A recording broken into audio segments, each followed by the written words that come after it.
Happy holidays from your friends at Cornerstone. Elyse Byrnes is sending out her best wishes with this Bordeaux box, and we are going to delve into a few wines from Bordeaux. So in the box you should find a few things. First of all, the Bordeaux guide, and there's all kinds of information here.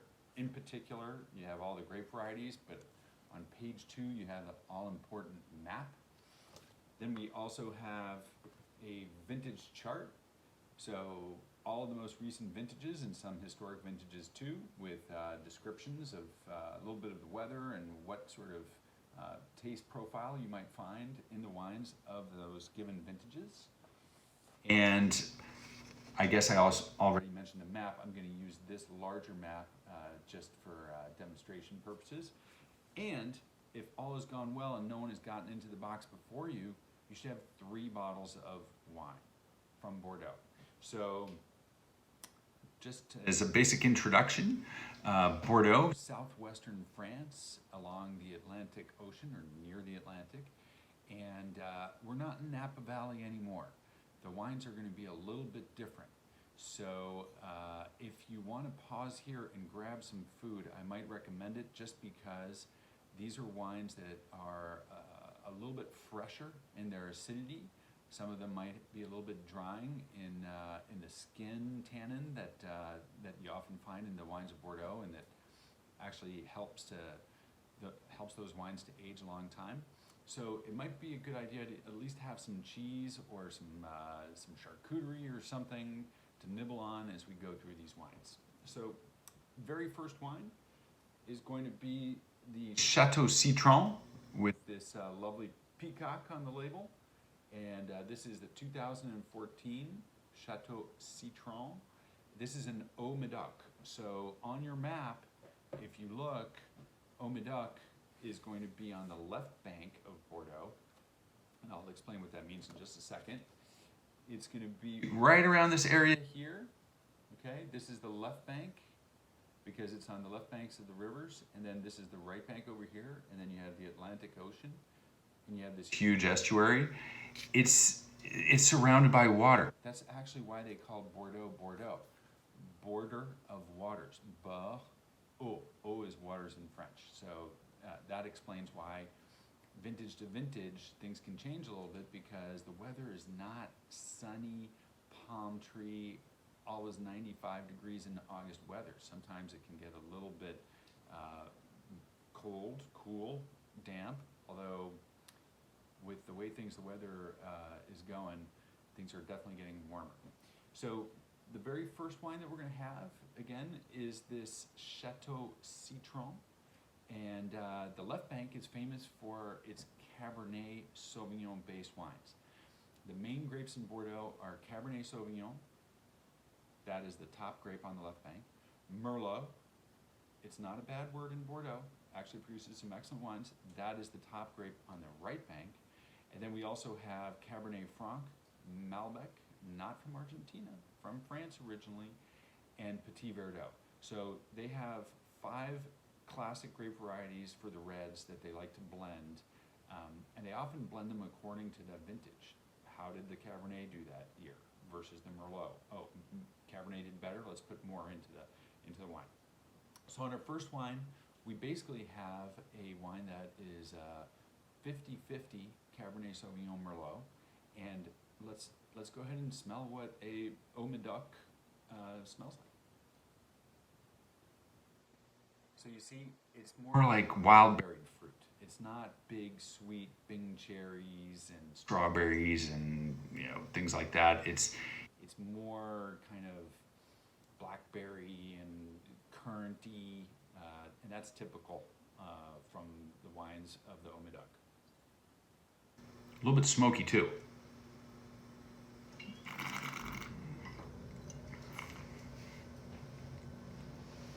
One thing I should have said, these wines are always better in a big glass. Big glasses, nothing wrong with those, especially these days. And the other thing is, chill down just a little bit. With red wine, it's not a bad thing to have it a little bit cold, especially if they're wines such as these, which can really open as they sit in the glass. So by the time the wine is really revealing what it has, it's warmed up a bit. So if you serve it a little bit cool, that's fine. And if it's still too cool, just wait a little bit longer, nibble on a little more cheese, and just keep smelling. So this is a lovely wine.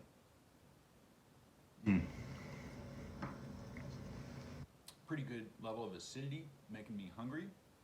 I'm getting that wild berry fruit. It's not a big, rich wine. Bordeaux is not about big, rich wines. It's really about wines for food, wines that refresh. And you can feel, even on the finish, there's a little bit of that dryness. That will just disappear once you start taking bites of food. It'll just get absorbed. That's the tannin. It'll get absorbed by the cheese, by the steak, whatever it is that you're having. So, classic left bank Cabernet sort of dominant wine here.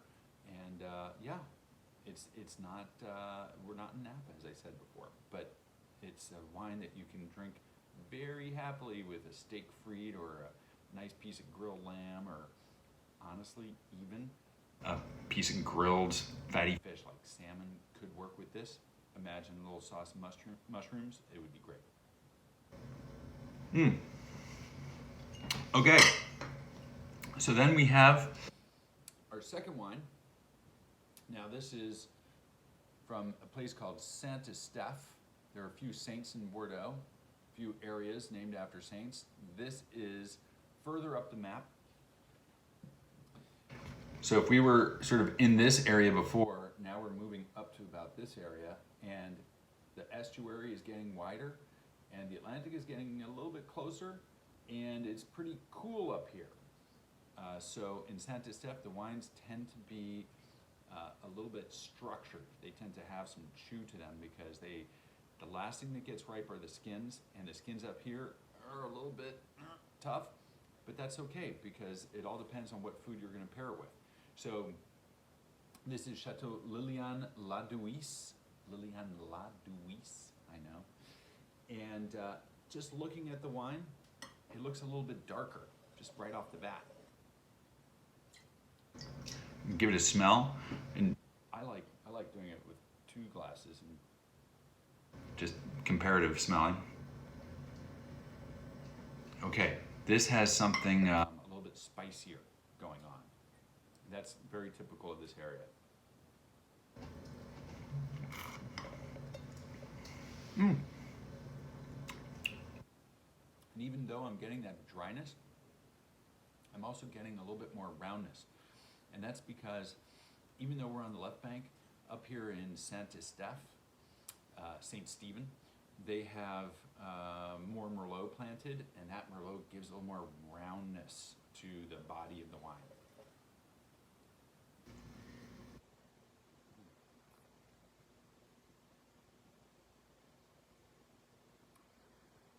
I am getting sort of a little bit of dark cherry flavor in here, and also a little bit of licorice. And you know, these words they're my own words, but what I will say is this wine has some real complexity. If you take a little bit of time and keep smelling and tasting it, I think that you'll find that you'll start picking out flavors that you're like, oh yeah, licorice, I'm getting a little bit of that, black pepper. And when you pick those elements out, it helps to think about how you might prepare the dish that can go with this wine. Right? It's not a bad idea to start drinking before cooking because then you can fine-tune your food or your takeout order.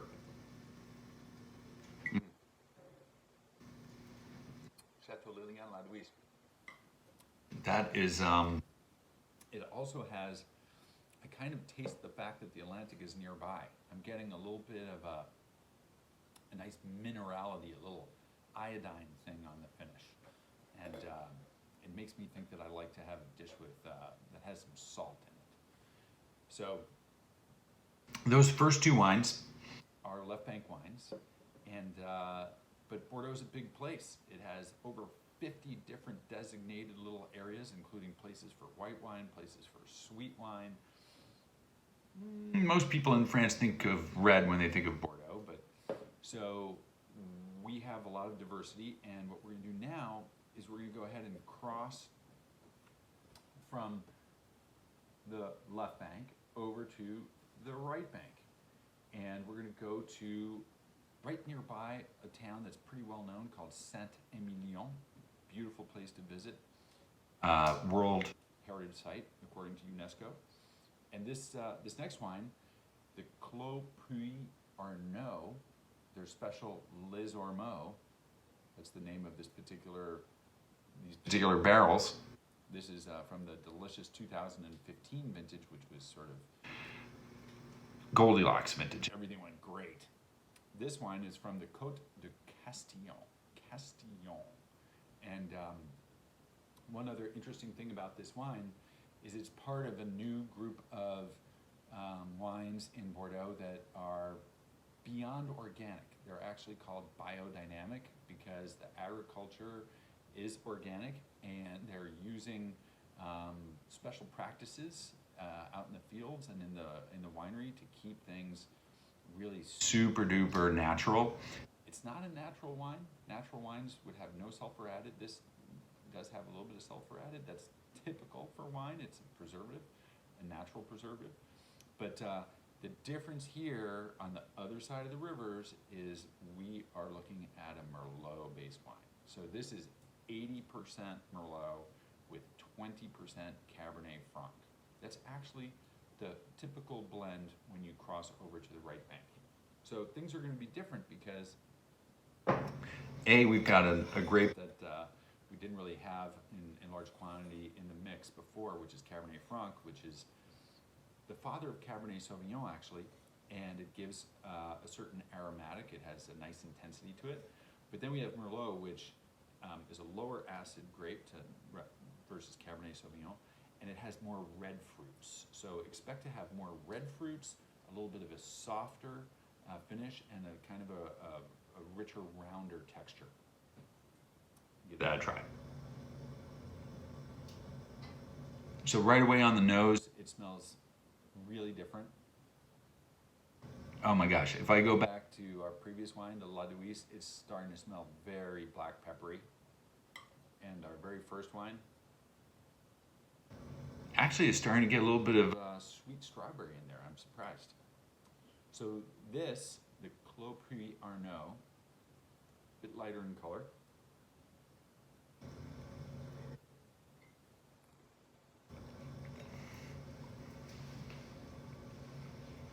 To me, this right off the bat, it has this wild red berry fruit. It's like wild raspberry, wild strawberry. Very appealing. A little sweeter, like you feel the sweetness of the fruit a little more. And it's definitely redder fruit.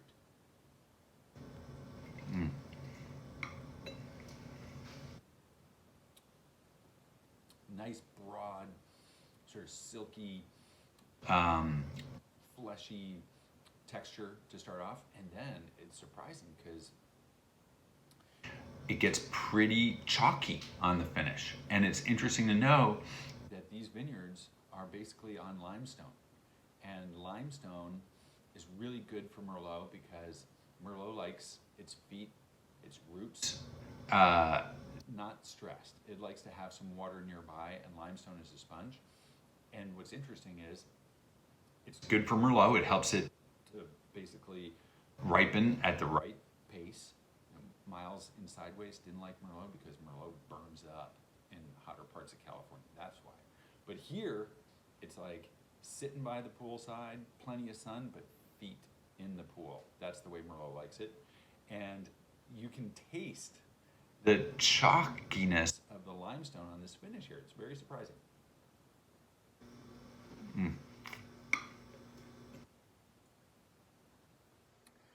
And these are wines that I love to pair with white meats, with vegetable dishes, and also with sturdier fish, sort of steaky fish.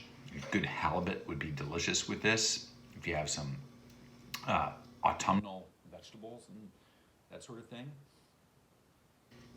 So pretty different. All three are pretty different.